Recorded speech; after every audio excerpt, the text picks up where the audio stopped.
É isso mesmo. Vitória é a segunda capital brasileira que mais se consome bebidas alcoólicas. Mas por que será disso tudo? Por que esse alto consumo de bebidas alcoólicas? Ao meu lado está o médico, o Dr. Valder Dias. Ele é psiquiatra e vai explicar pra gente a que se deve esse aumento. Doutor, seja muito bem-vindo. Agora, eu queria que o senhor já começasse explicando pra gente o seguinte: a que se deve esse aumento no consumo de álcool aí pelos capixabas? Desde o início da pandemia, a gente vem observando que, de maneira geral, a população tem ficado mais ansiosa, né? A ansiedade já é uma emoção muito frequente no brasileiro. O brasileiro tem um índice de ansiedade, numa pesquisa de 2017 da OMS, acima da média mundial, né? E eu imagino que no Espírito Santo seja diferente. Então, um fator importante aí é esse período que a gente passou da pandemia, com o aumento da ansiedade, e as pessoas buscam uma situação de alívio, né, dentro daquilo que parece normal na sua rotina, para compensar esse desconforto, esse desagrado que é passar por uma ansiedade aumentada. Agora, doutor, o senhor como especialista, né, como médico psiquiatra aí, poderia sinalizar para a gente pode fazer um paralelo desse aumento do consumo de bebidas alcoólicas com a depressão, por exemplo? O que tem, na verdade, uma ligação com a depressão é a própria ansiedade. Então, a bebida alcoólica vai, sim, facilitar, vai permitir que o indivíduo, vamos dizer assim, fique mais vulnerável a essa depressão que a própria ansiedade crônica vai submetê-lo. Então, ao procurar a bebida alcoólica, ele vai achar algo que vai trazer talvez um pequeno prazer, um alívio da ansiedade, como se aquilo pudesse ajudar naquele estado de humor, mas acaba sendo pior. É como se fosse uma válvula de escape, não é isso? É como se fosse uma compensação para esse desprazer, exato. Mas uma válvula de escape muito perigosa, porque ela pode se tornar um hábito difícil depois de reverter. Agora, doutor, de que forma, né, a gente pode identificar quando isso passa do normal e quando isso é normal? Porque, né, você tomar um vinhozinho, tomar uma cerveja, é normal, né, dentro do que é considerável no nível de consumo. Agora, como que a gente pode identificar quando isso está ultrapassando essa fase normal?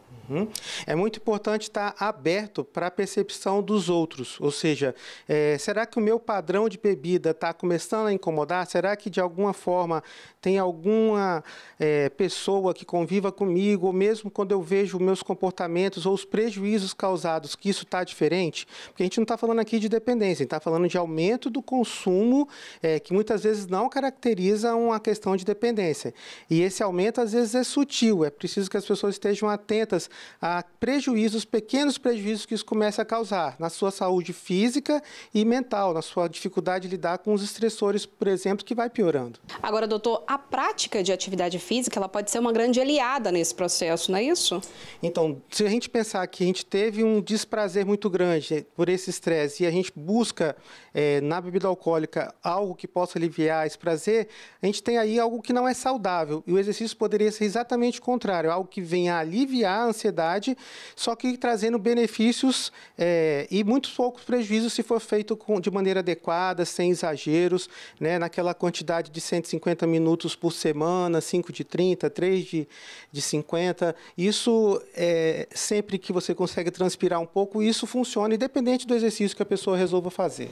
Agora, doutor, como buscar ajuda? Porque tem pessoas, né, que preferem ali ficar retraídas dentro do seu problema, porque a gente sabe que hoje todo mundo tem um problema, né? Então, assim, eu tenho um problema, o senhor tem um problema, mas eu já estou com o meu problema e não quero levar mais problemas para o senhor, por exemplo. Em que momento que essa pessoa ela deve procurar ajuda? O critério sempre é muito do prejuízo, ou seja, quando começa a ter prejuízo para as diversas funções. Social, então começa a ter prejuízo na função paterna, na função materna, na função de filho, né? Começa a ter prejuízo social, acadêmico, prejuízos na escola, ou mesmo laboral, prejuízos no trabalho, rendimento, ou mesmo faltas. Isso são sinais de alerta. Eu preciso procurar um profissional de saúde mental para avaliar, para entender, sem a questão mesmo da ligação afetiva, que às vezes atrapalha essa interpretação, exatamente como eu estou. Agora, muitas pessoas têm esse receio, né, de procurar essa ajuda profissional justamente pelo fato de ter que abrir a sua vida para uma outra pessoa, né, doutor? Qual é a dica também que o senhor daria para essas pessoas que têm esse bloqueio, que possuem essa dificuldade? A dica é só é tentar. porque a gente vai acabar encontrando um profissional que tem uma afinidade, onde a gente tem a facilidade de se abrir, que deixa a pessoa à vontade para falar, sem julgamentos, e quando essa pessoa for encontrada, você vai ter facilidade de falar. Só não pode desistir no primeiro atendimento que faz, que às vezes não fica tão à vontade, né? Então é preciso tentar, que a pessoa vai acabar encontrando alguém que consiga avaliar aquilo sem julgar, né? Tentando entender por que aquilo aconteceu para ajudar realmente a pessoa. Perfeito. Nós conversamos com o Dr. Valber Dias, ele que é médico psiquiatra, e explicou para a gente aí essa questão de Vitória aparecer na segunda posição aí da capital que mais consome álcool. Isso, de fato, né, doutor, pode ser algo resolvido, né? As pessoas aí, elas podem compensar este consumo com atividade física, né? Eu gostaria que o senhor frisasse isso mais uma vez. Isso é um grande sinal de alerta. Então, a gente, antes disso se tornar um problema, as pessoas deveriam procurar ajuda, deveriam entender, procurar outras formas de aliviar de maneira saudável esse estresse, porque esse sinal de alerta está ali. Se a gente não tomar cuidado, isso pode virar um grande problema. É importante ficar atento, então, aos mínimos detalhes, não é isso, doutor? A todos os detalhes, como é que anda o sono, como é que anda as relações, como é que anda o desempenho, como é que anda a minha saúde como um todo. Perfeito, muito obrigada pela sua participação, viu? Volto com vocês aí no estúdio.